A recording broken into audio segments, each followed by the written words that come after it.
and we're hearing that direct payments to people, stimulus provisions, money going out to everybody in the nation, amendments are being proposed right now to be added to the reconciliation bill that's in Congress right now. That's right. Senator Bernie Sanders is saying the stimulus reconciliation bill, there's no stimulus for the American people. We need to change it because this is going to be our only reconciliation bill this year, and we need to make it good. And right now, what Senator Manchin has agreed to, it's not cutting it. Now, also, I've got video footage on that, but we also heard from Republicans who are saying that this bill is not the Inflation Reduction Act. It's going to be the Inflation Enhancement Act. It's going to do the opposite of what they're saying, and they're saying this bill, we need to kick it to the curb. I've got video footage and articles to get you caught up on the latest. This is your breaking news, stimulus check update and stimulus package update. Now, take a look, you guys. Articles coming out like this. Bernie Sanders criticizes Manchin's climate deal, calls for amendments, saying this needs to be changed. Bernie Sanders off the leash. Sanders tears into Manchin's surprise deal, saying it dropped a lot of the Democratic social programs like child tax credits, those monthly payments to parents. He's saying we got to add it back in. There's no provisions to help out the American people. Take a look. Senator Bernie Sanders slams the climate bill's tax breaks and subsidies for fossil fuel companies, saying you want to help out companies, but how about the American people? Now, take a look at this, you guys. I've got video footage we're going to look at in just a second, but let's dive into this Business Insider article very quickly. Senator Bernie Sanders of Vermont tore into the $740 billion climate, energy, and tax package that Democrats hope to pass within the next couple days. We heard they wanted to get this done this week. Now, he had said it dropped a wide range of Democratic initiatives at the core of a defunct $2 trillion House-approved Build Back Better Act. At a time when the United States has the highest rate of childhood poverty of almost any major nation on earth, this bill does not extend the $300 per month child tax credit that we had last year. Also, if you're a parent today paying $15,000 a year for childcare, the average cost in America, this bill ignores that crisis completely and does absolutely nothing for you. He also listed a ton of other provisions that have been cut out of the package. Take a look, you guys. Universal pre-K, Medicare expansion, tuition-free community college, in-home care for the elderly, and affordable housing all are not included, and he said this bill is extremely weak. Now, Sanders had long pushed for an expansive social and climate bill, which at one point totaled $6 trillion in spending over the course of 10 years. And you will recall that original proposal, he wanted to see those fourth federal level $2,000 stimulus checks, which he has reminded the president, you got to keep your promises. But he compromised on a bill half that size at $3.5 trillion, and now it's got cut down even more. And he's saying, listen, we cannot pass this bill. This bill is weak. Let me know your thoughts, you guys. Now, we're going to be taking a look at the video footage, and as I mentioned, Republicans also have responded. Mitt Romney, you're going to hear what he has to say on this bill as well. Now, before we dive in, do me a quick favor. If you appreciate the updates, smash the like button for me. Helps out the channel a ton. I'll keep you up to speed on everything going on. And if you want to stay up to date, it's free. And turn on that notification bell. Any specific questions to learn about growing wealth and personal finance. And also, mentioned this in my last video, and if you missed that one, check it out as well, as we're hearing the president is issuing out executive orders. More on the way, we're hearing, with the passage of this bill. But that there is over 5,000 people now that have joined, added their email to www.reliefroadmap.com, where you're going to be able to access every stimulus check in the nation. A lot of people think there's only the federal checks. That's not the case. There's states, cities, and counties sending out checks all the time. I've literally got tons of them all across the nation. People don't realize it, but you got to be able to apply. You got to be eligible. You got to know about it. And it's really hard to track some of this information down. So for my viewing community, I want to make sure you don't miss out on anything. So if you have not already, you want access, go to www.reliefroadmap.com. Put in your email right away. So with that being said, though, you guys, let's go ahead and take a look at the video footage so you can see it for yourself. First, let's start off with Mitt Romney, what he has to say about this bill. And then we're going to take a look at Bernie Sanders and what he said about enhancing this bill and including more money to go out to the American people. Let's go ahead and dive right in. So if you've been paying attention to the news lately, you've seen that there's a piece of legislation that's going to be done by reconciliation in Washington called the Inflation Reduction Act. By the way, if you believe it's going to reduce inflation, I have a bridge in Brooklyn I'll sell you. This is not about inflation reduction. This is all about Democrats spending on things they want to spend money on. I'm not going to support it. I don't think any Republicans are going to support it. Why is that? Well, it's another taxing and spending bill. And specifically, there are a number of things they're going to do that I think are pretty harmful. One is They say they're going to raise taxes on corporations by about $300 billion. You might think, well, who cares if corporations pay more? Well, the answer is you do, because corporations pass along to their consumers what happens when their costs go up. And so you can expect that this will result in slightly higher prices for the products that you buy.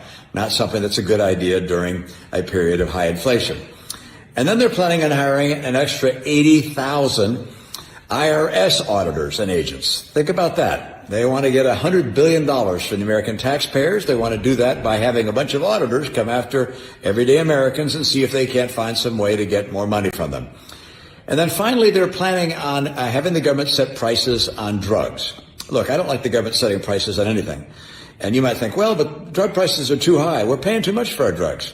But there's a little wrinkle here, and that is that the prices that are going to be reduced are for the government purchases of drugs, not the individuals. So the government will pay less for the drugs that the government buys, but you're not going to pay less. In fact, the money the government saves on the lower priced drugs will be used to pay for some of the Green New Deal priorities that are also part of this bill. So I'm not going to be voting for this bill that Chuck Schumer has been promoting. I don't think other Republicans will as well. If you have any chance to make a call to any Democrats you know, you might tell them why it's a bad idea. Take care. So there you have it, you guys. Mitt Romney saying he is not on board for this bill. And if there was any Republican that would probably get on, it would probably be centrist Republican Senator Mitt Romney. Now, if he's not on board, that means, like I said, probably no Republicans are on board. So as Bernie Sanders is going to be emphasizing here in this video clip, Democrats, they have got to unify, pass this through, and they got to make it good. He's saying they got to add amendments so that way they can push through whatever agenda items they feel like they want to get done before these elections. Now, we will see. Let's go ahead and take a look. Now, this was a over 30-minute speech. I cut it down to about 10 minutes or so you're going to get some of the parts where he's talking about what's not included and how they have got to make this bill good. So let's go ahead and take a look. Mr. President, my understanding is that the so-called Inflation Reduction Act may be coming to the floor in the coming days. And there are some people who think this bill is worth supporting. There are others who think that it is not. But whatever your views on this bill may be, let us be clear. As currently written, this is an extremely modest piece of legislation that does virtually nothing to address the enormous crises that working families all across this country are facing today. This reconciliation bill falls far short of what the American people want, what they need, and what they are begging us to do. Given that this is the last reconciliation bill that we will be considering this year, it is the only opportunity that we have to do something significant for the American people that requires only 50 votes and that cannot be filibustered. In other words, this is the opportunity, because on anything significant, we're not going to get 60 votes. So this, in my view, is a moment that should not be squandered. Mr. President, let us do what we too rarely do here in the Congress or in the corporate media, and that is take a hard look at the reality of what is going on in our country today. Very often we sit here and we argue about this, we argue about that, but we don't take a look at what's going on in America today, especially among working people and lower income people who do not have paid lobbyists here trying to get us to pass legislation to benefit them. People back home are just too busy working 50, 60 hours a week, trying to make it on Social Security, trying to deal with their student debt. They don't have the lobbyists here that the drug companies and the insurance companies and the fossil fuel industry has. So what's going on in America today? For a start, in the richest country in the history of the world, half of our people live paycheck to paycheck. And because of inflation, a bad situation has been made worse. Millions of people today are wondering how they're going to pay their rent, how they're going to buy the food to feed their kids, how they're going to pay off their debt. That is what's going on for half of the people in our country. I know we don't talk about them. They have no representation here, no lobbyists, no nothing, but that is the reality. Does this reconciliation bill address their needs? Does it raise the minimum wage to a living wage? Or do we continue to allow so many workers to try to get by on 10, 12, 13 bucks an hour?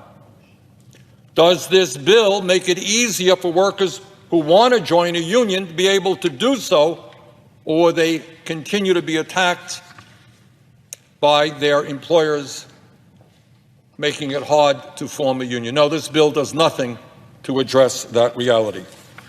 Mr. President, at a time when, tragically, this country has the highest rate of childhood poverty of almost any major country on earth, does this bill extend the $300 a month per child tax credit that was so important to millions of families last year? Does it address that issue? Does it say that maybe there is something wrong when millions of children in this country are dealing with hunger and with other basic human needs? No, not a word in this bill addresses that.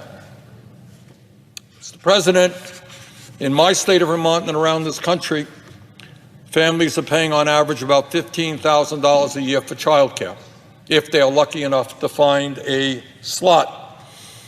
$15,000 a year. It's 1/3 of the salary of a family making $45,000. I don't know how people can afford childcare. And meanwhile, childcare workers earn horrifically low wages and poor benefits. At a time when we have the highest rate of childhood poverty of any major country on earth, does this bill address the dysfunctionality of our childcare system? No, not a word. And again, this is a reconciliation bill where we only need 50 votes to make these changes. So there you have it, you guys. That was Senator Bernie Sanders, just a small portion of his speech where he's saying this bill is not good enough. He's going to be including amendments. They've got to throw more provisions in to help the American people. Now, if he does that, though, is he going to be getting the support of Senator Joe Manchin, Senator Kyrsten Sinema, those moderate Democrats in the Senate that are saying we don't need to add any more spending? Is there going to be enough of an offset of this bill? They're saying it's going to reduce inflation to include more provisions to help out people. Let me know your thoughts. And also, whether this goes through or not, when will President Joe Biden issue more executive orders? We saw him just do one yesterday for the abortion rights. But what about the economy, which we're hearing is the #1 top concern for the American people at this time? 80% of people polled say we need to address inflation, a potential recession, stimulus, everything happening in our economy right now. Economic concerns is the #1 top thing on Americans' minds. So we will see, you guys. I will keep you up to date, but that is the latest. And as more information rolls out, I'll be sure to keep you up to date. But with that being said, you guys, thank you so much for joining me. If you made it this far and you haven't already, don't forget, smash that like button for me. Helps out the channel a ton. Thank you so much. Leave your comments, share this out. If you want to stay up to date, it's free. Why not? Hit the subscribe button, turn on the notification bell. Any specific questions for me to learn about growing wealth and personal finance, and keep an eye out for that comprehensive list if you have not already. Add your email to www.reliefroadmap.com. Going to be sending out a tester email to everybody very soon, so that way you know that you're on the list and that you're going to have access very soon. But with that being said, you guys, thank you so much for joining me, and I will catch you in the next one. Take care. God bless.